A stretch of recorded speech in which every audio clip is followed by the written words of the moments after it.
adalah salah satu ahli gizi di rumah sakit ini yang bertugas hari ini.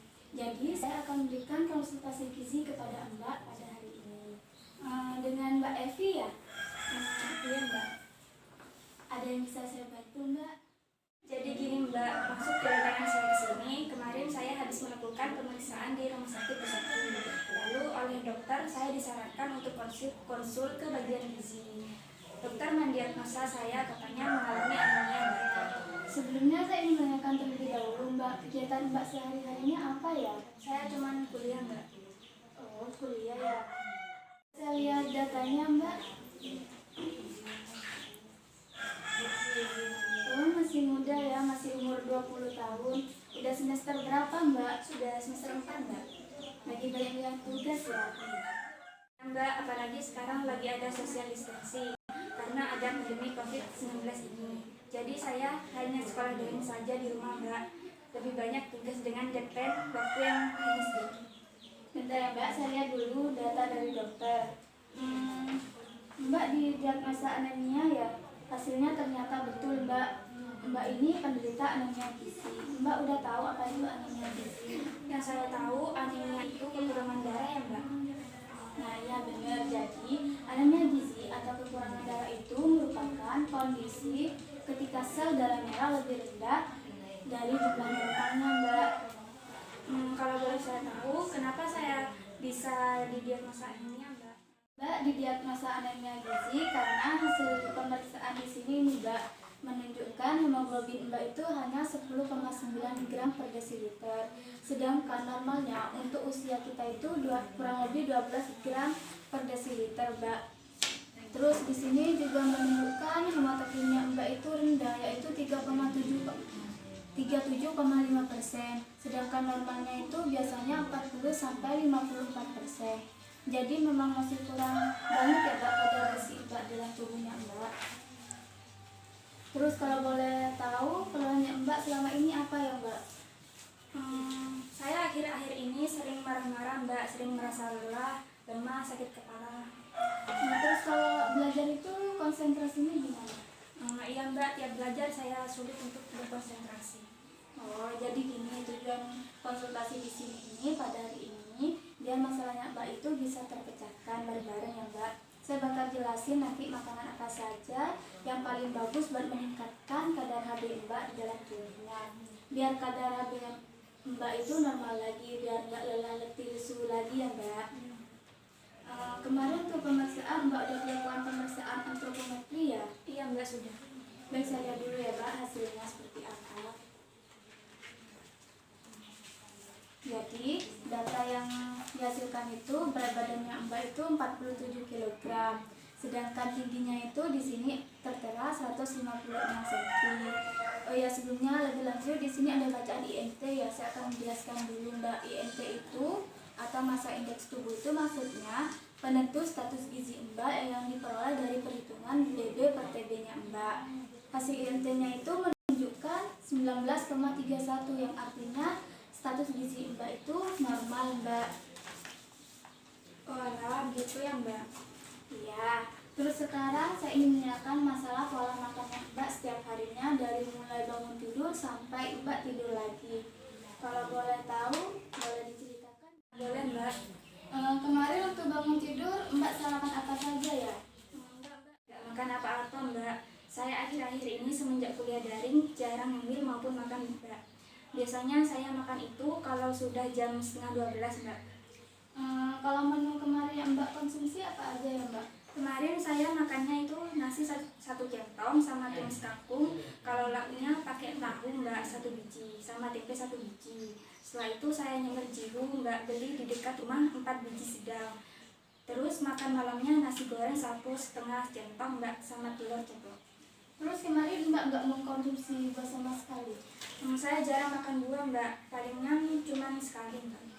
Terus Mbak setiap harinya itu memang 2 kali sehari atau gimana Mbak?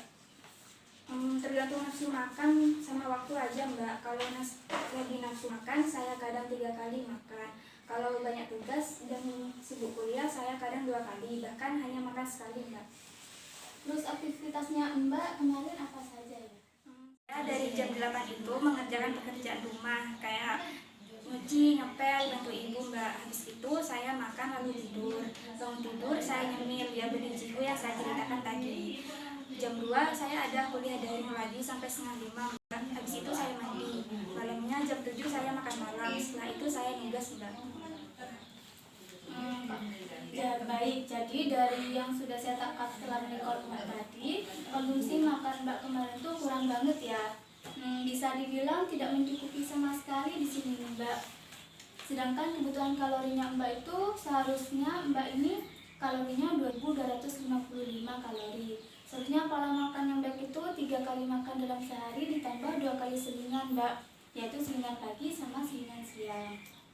Terus menurut Mbak, pola makan yang Mbak konsumsi itu udah baik atau benar? Ya belum bagus sih mbak. Oke, kita coba cari sama-sama ya Mbak mencari masalahnya biar Mbak tidak kekurangan zat besi lagi. Seperti yang sudah saya jelaskan tadi ya Mbak, jika HB-nya di bawah 12 atau hematoksinnya itu di bawah 40-54% itu termasuk anemia ya Mbak. Sedangkan untuk makan makanan yang tinggi zat besi itu mudah ditemukan dengan harga yang lebih murah itu biasanya dari sayur. Terus tapi itu yang paling penting itu biasanya dari produk hewani seperti daging merah itu sangat dianjurkan. Selain itu juga bisa dari buah-buahan yang mengandung vitamin C. Fungsinya dari buah-buahan vitamin C itu untuk sebagai proses itu sangat baik dalam proses penyerapan zat gizi besi ya Mbak. Banyak sih mbak konsumsi zat besi yang harus saya makan. Oke, saya akan jelaskan ya Mbak. Jadi di sini sudah ada gambar makanan ya Mbak. Saya akan mencontohkan menu seharinya. Untuk makan paginya Mbak bisa mengkonsumsi nasi ya Mbak ini. Terus buat protein hewaninya atau lauk hewaninya bisa dari daging merah atau daging sapi. Besarnya kayak gini ya Mbak. Untuk nasinya itu 100 gram ya. Terus buat sayurnya itu protein hewaninya, protein nabatinya dulu ya Mbak. Misalnya tempe, tahu, ini tahu ya. 1 biji gini. Terus untuk sayurnya Mbak bisa daun kelor. Daun kelor kaya akan zat besi. Untuk buahnya menurut Mbak yang di sini ini cocoknya buah apa Mbak? Mungkin apel merah ini ya mbak. Iya udah benar apel, tapi saya lebih menyarankan Mbak itu lebih baik mengkonsumsi pepaya Mbak, karena pepaya di sini ini kandungan vitamin C-nya itu banyak Mbak, jadi bisa membantu proses penyerapannya Mbak. Lanjut ya Mbak, kalau makan selingan siangnya itu Mbak bisa mengkonsumsi bola-bola kentang Mbak. Untuk makan siangnya Mbak bisa mengkonsumsi nasi sama tumis kangkung ya Mbak. Terus untuk produk hewaninya itu bisa menggunakan telur ceplok atau daging ayam, sama protein nabatinya itu bisa menggunakan tempe Mbak. Untuk buahnya bisa mengkonsumsi stroberi.